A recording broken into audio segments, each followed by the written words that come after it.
Bonsoir à tous et bienvenue dans Plus d'actu. Le phénomène des squats est-il en train de prendre de l'ampleur en région bruxelloise?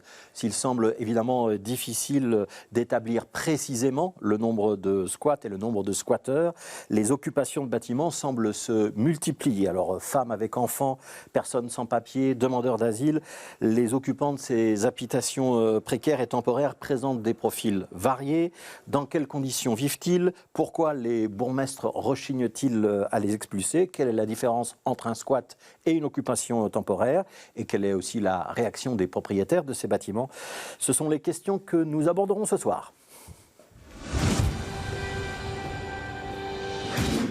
Voilà, et pour débattre avec nous, nous accueillons Naël Daibez. Bonsoir. Bonsoir. Vous êtes un des membres de l'association Rockin Squat. Vous venez en aide aux personnes mal logées. C'est une bonne définition? C'est plus précis que ça? Grosso modo, oui, il y a un projet un peu plus ambitieux ou plus conséquent derrière, mais en partie, oui, on vient en aide aux personnes mal logées. Oui, et Mathias van den Borre, vous êtes député bruxellois pour la NVA. Bonsoir. Et vous intervenez régulièrement sur cette problématique. Avant de vous donner la parole à tous les deux, un reportage, on va aller avenue de la Couronne à Ixelles.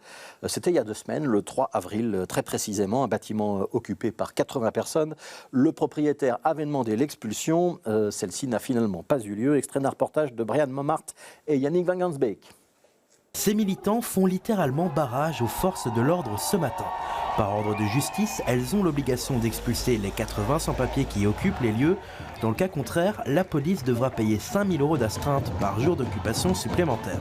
Une solution judiciaire que le bourgmestre d'Ixelles regrette. Une décision de justice s'applique à tout le monde, en ce y compris au bourgmestre. Je l'accepte. Après, en tant que politique, moi je peux essayer de mener chaque fois des discussions avec les propriétaires pour essayer d'éviter ça et de trouver des solutions de rechange. Vous avez vu la situation de tension dans le logement à Bruxelles. Il y a des situations incroyables partout avec énormément de public où chacun des niveaux de pouvoir renvoie la balle aux autres. Et tout retombe finalement dans les communes. Mais nous on ne s'est pas inventé qu'on a plein de solutions pour tout le monde. Pour entrer dans le bâtiment, les forces de l'ordre auraient dû recourir à un usage disproportionné de la force, de quoi annuler l'expulsion. La commune d'Ixelles assure vouloir continuer les négociations avec le propriétaire du bâtiment. Du côté de l'astreinte, l'huissier de justice a constaté l'incapacité d'exécuter l'expulsion par les forces de l'ordre. Elle ne devrait donc pas être prise en compte aujourd'hui. Alors Naël Daibez, vous étiez sur place ce jour-là. Quelle est la situation actuelle aujourd'hui dans ce bâtiment? Elle est stabilisée, il est occupé, on craint toujours une expulsion ou pas? Elle n'est pas du tout stabilisée et oui, il y a toujours une menace d'expulsion qui pèse.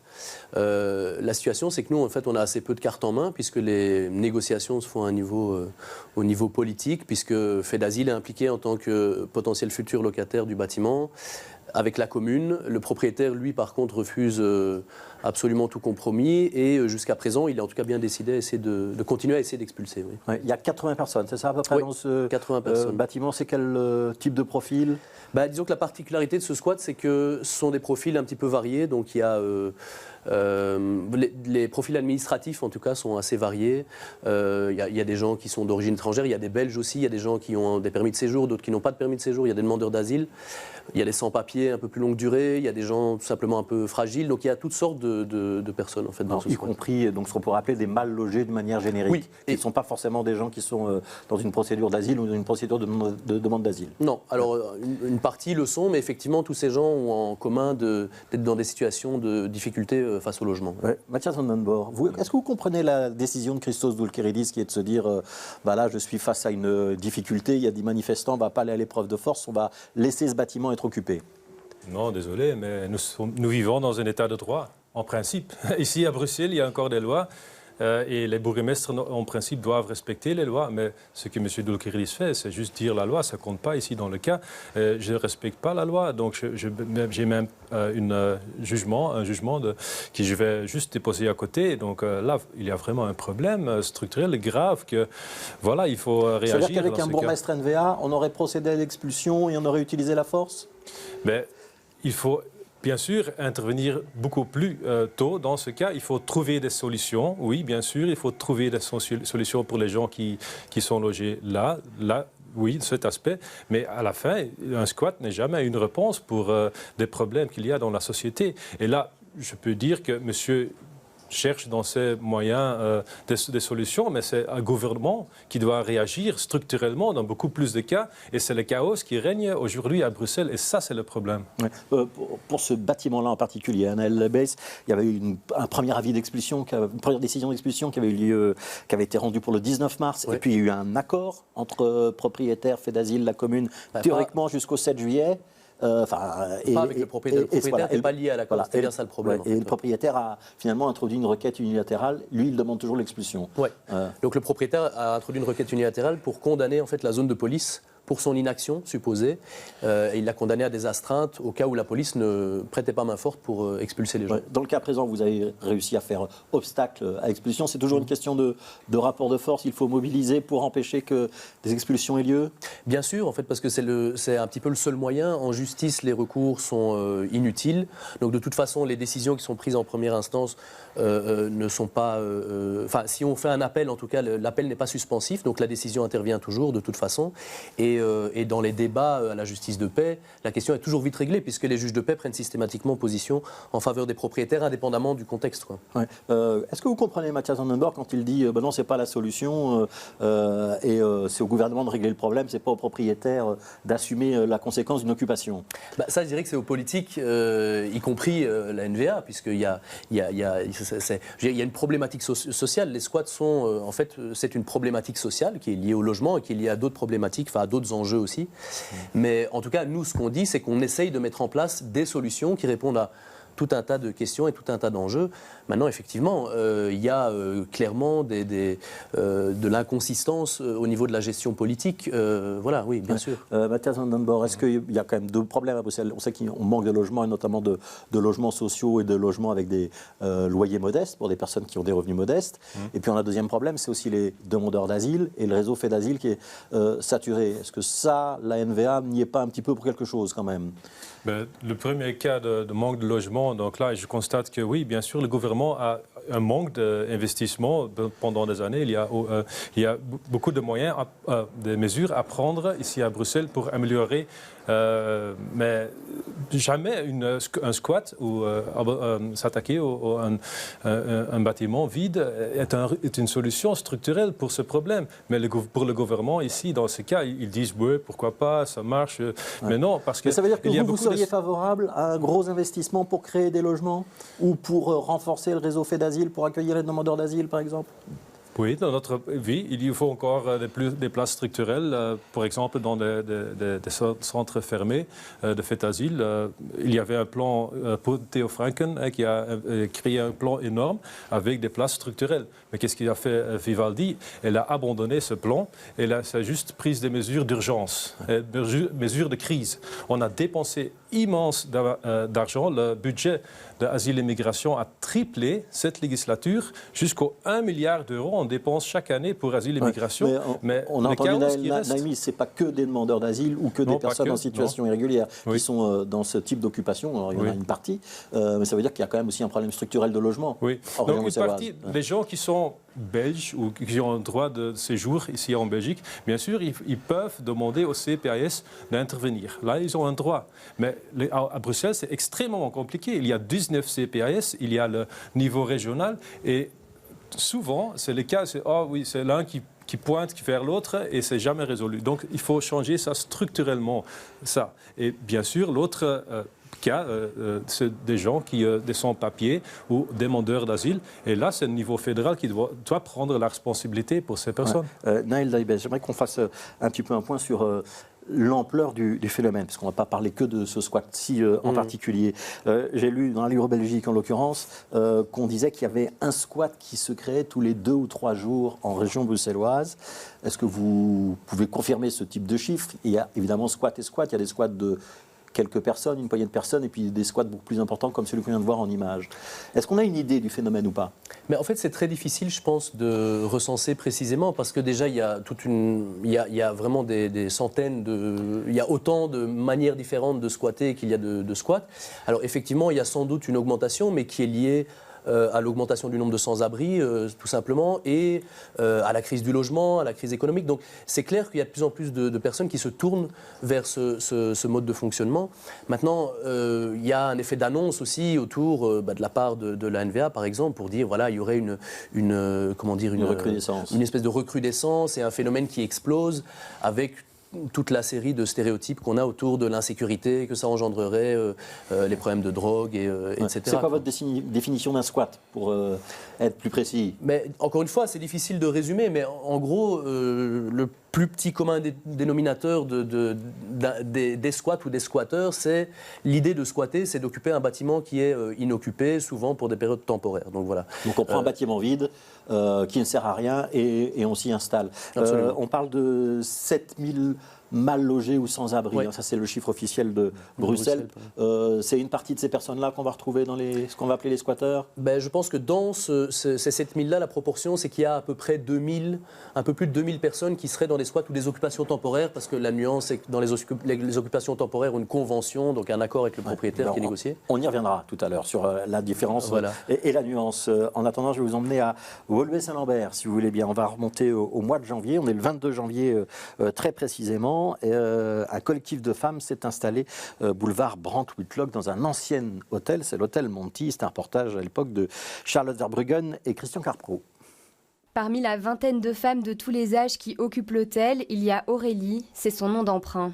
Elle a quitté l'Afrique de l'Ouest en 2019 pour suivre un master à l'UCL, mais depuis, à cause de soucis de procédure, elle s'est retrouvée sans papier et finalement sans logement. La moindre des choses qu'on puisse offrir à un être humain, c'est le logement. Et en plus, pour introduire une demande, il nous faut une adresse. Et en même temps, on n'a pas le droit d'être logé, donc on n'a pas le droit à avoir une adresse. Comment est-ce qu'on introduit une demande si on n'a pas le droit au logement? Si ces femmes ont monté leur comité autogéré, c'est surtout pour se serrer les coudes afin de survivre au mieux à la précarité de leur situation. Dans cette situation, tout le monde est vulnérable, mais les femmes le sont encore plus. Et donc la lutte des femmes sans papier, elle est très cruciale en raison de la vulnérabilité dans laquelle elles se trouvent.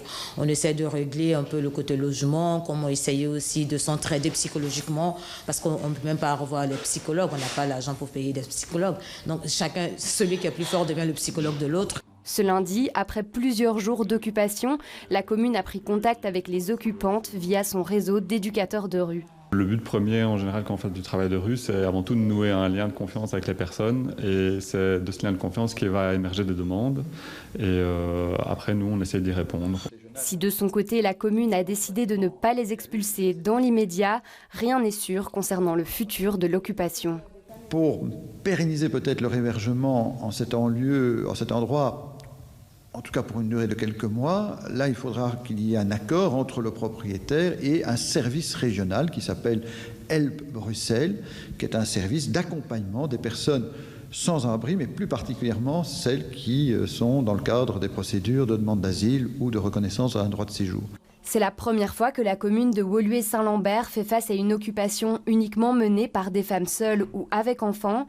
Cependant, sa marge de manœuvre est limitée. C'est en effet au fédéral qu'il revient d'examiner les dossiers des occupantes qui n'ont aujourd'hui d'autre choix que d'occuper ce bâtiment pour éviter d'être à la rue. Je me tourne vers Mathias Van Den Borre. Là, on a affaire à un squat avec des femmes et une partie avec des femmes avec enfants. Là aussi, vous dites qu'on doit les expulser? On doit fermer ce squat? C'est aussi dit dans le reportage que le niveau fédéral doit prendre ses responsabilités concernant les gens. S'ils sont dans une procédure d'asile et immigration, bien sûr, voilà, ils auront le droit d'avoir un lit et tout ça. Mais à certains moments, s'ils sont en papier, donc voilà, il faut aussi prendre des mesures qui sont prévues d'ailleurs dans la loi, d'expulser des gens. Mais ce gouvernement, Vivaldi, n'a presque rien fait, ou beaucoup trop peu. Et les problèmes que ça cause pour ces gens, mais en général, dans la société, ne cesse pas d'augmenter. À Bruxelles, dans certains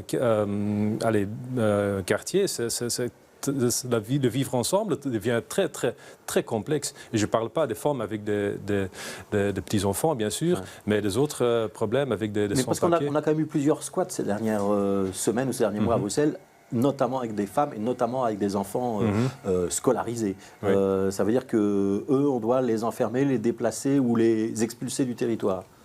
C'est prévu dans la loi. Donc si la loi le dit, il faut respecter la loi. C'est ça un des problèmes à Bruxelles. Il y a les complexités énormes en Belgique, mais aussi à Bruxelles. Et c'est toujours il y a des centaines d'ASBL, des organisations qui s'en occupent. Il y a les gouvernements, mais c'est extrêmement vague. Même si pour certains d'entre eux, ils sont là depuis plusieurs mois ou plusieurs années parce que les procédures traînent, parce qu'on est au niveau de l'État fédéral, pas capable de faire des procédures rapides. Il y a des estimations qui sont alentour de 100 000 personnes illégales sans papier en Belgique. Et même à Bruxelles, on ne sait pas vraiment combien il y en a.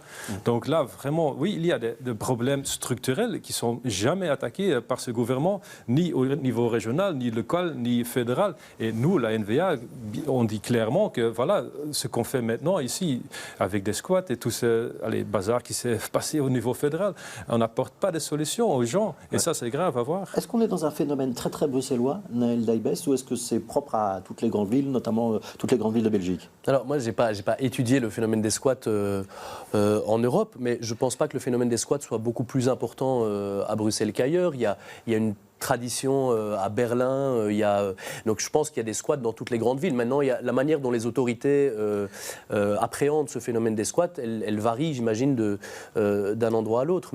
Et réduire la dimension squat, comme on vient de le faire, à la dimension demandeur d'asile ou sans-papier, c'est correct ou c'est réducteur? Disons que d'après le recensement de Bruxelles, 29% seulement des personnes qui sont à la rue, donc y compris dans les squats, etc., sont des personnes en situation illégale. C'est-à-dire qu'il y en a 3 sur 4 qui ne le sont pas. Voilà, exactement. Et donc c'est un phénomène qui touche bien plus que la question des personnes illégales ou même des personnes qui viennent d'obtenir un permis de séjour ou des sans-papiers longue durée, etc. Mais donc c'est clair que c'est un phénomène plus vaste, oui. Ouais. Donc on a un phénomène qui est plus large que celui des sans-papiers ou de demandeurs d'asile. En octobre 2023, enfin fin 2023, si je ne me trompe pas, Mathias van den Borg, il y a eu un vote au Parlement bruxellois sur un moratoire pour les expulsions pendant les mois d'hiver. Vous étiez contre, vous avez voté contre. Oui, parce qu'il y a une alternative qui fonctionne bien. Et ça existe déjà en Flandre. Et il y a plein de villes, des communes, il y a des centaines déjà qui ont pris cette mesure. C'est un fonds qui est réglé au niveau régional. Et au niveau communal, on travaille avec le fonds, avec le propriétaire, avec le locataire, pour trouver des solutions cas par cas. Et ça fonctionne, vraiment. Il y a des témoignages, ça fonctionne. On n'expulse pas, mais on trouve une autre solution. Voilà. Et ça marche comment? Ça prend pas, c'est proactif. Ouais. Donc, s'il y a un manque de paiement, même un mois, le propriétaire peut contacter le CPAS avec l'accord, bien sûr, de locataire pour trouver une solution ensemble. Et dans la majorité des cas, on trouve des solutions. Il y a une partie que l'attrapage qui est payé directement, mais aussi il y a un plan de paiement. Et beaucoup des cas qui normalement sera évictés ne sont pas. Mais à Bruxelles, c'est la solution qui n'est pas prise aujourd'hui. C'est grave parce que pour moi, cette solution, c'est contre-productif, cette moratoire. Parce qu'il y a 3-4 mois où vous ne pouvez pas expulser, mais il n'y a aucune solution structurelle. Il y a des loyers qui sont juste, ça augmente à un niveau immense. Et après 3-4 mois, il y a le propriétaire qui est allé dans un problème énorme, mais aussi les locataires. Ouais. Les propriétaires dont les immeubles sont squattés, Naël Daibès, c'est plutôt des particuliers ou c'est plutôt des grands groupes, des sociétés immobilières?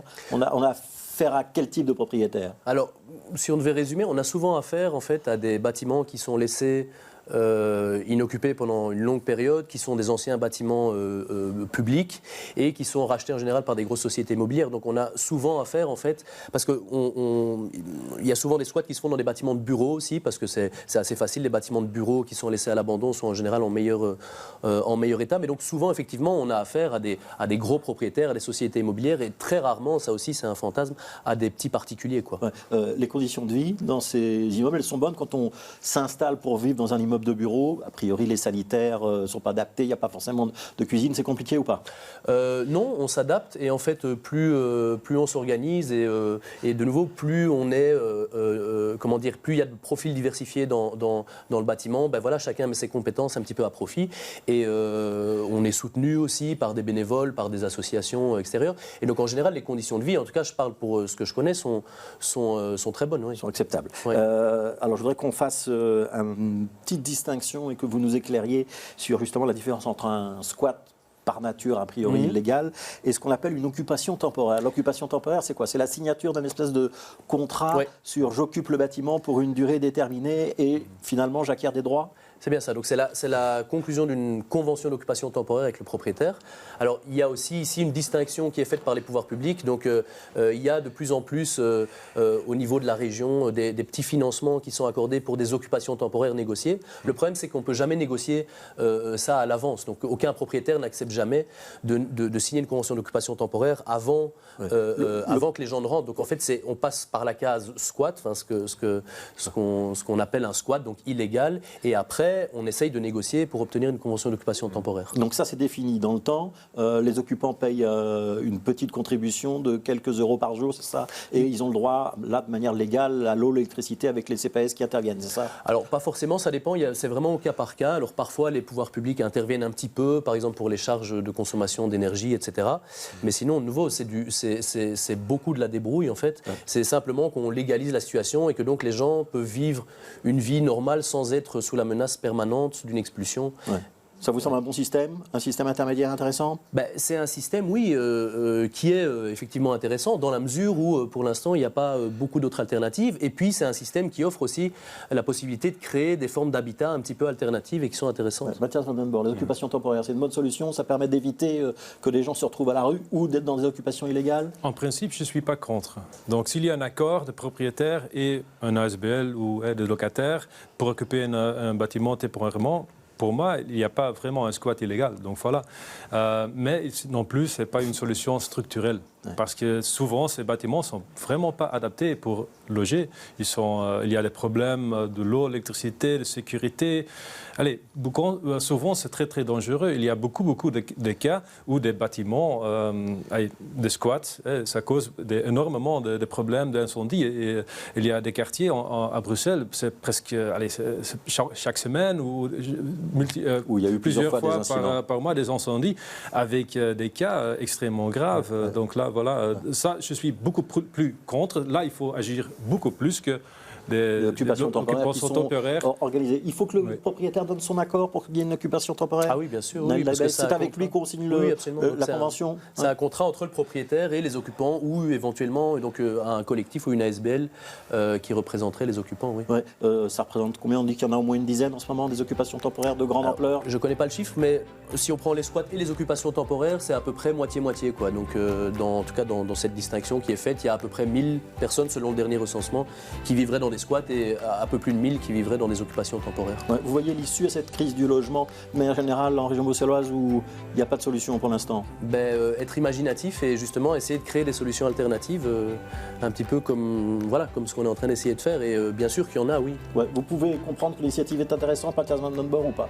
Oui, mais niveau politique, il faut repenser Bruxelles. Il faut vraiment changer la politique en global parce que le chaos qui règne aujourd'hui à Bruxelles, ça cause des cas extrêmement graves, personnels pour des gens qui vivent dans la rue et tout ça. Et ce n'est pas monsieur qui est responsable. Il essaye de trouver dans ses moyens des solutions. Pour moi, ce n'est pas une solution structurelle. Donc moi, je veux changer la politique. Mathias Van den Borre pour la NVA. Naël Nibes pour Rockin' Squat qui intervient sur ce terrain-là. Merci à tous les deux. Demain, on parlera de complètement autre chose dans Plus d'actu. On parlera du secteur du livre, notamment en Belgique francophone. On sera avec Philippe Goff du partenariat interprofessionnel du livre et Sophie Baudry, qui est la cofondatrice d'une nouvelle librairie. Continuez à bien vous informer et à demain.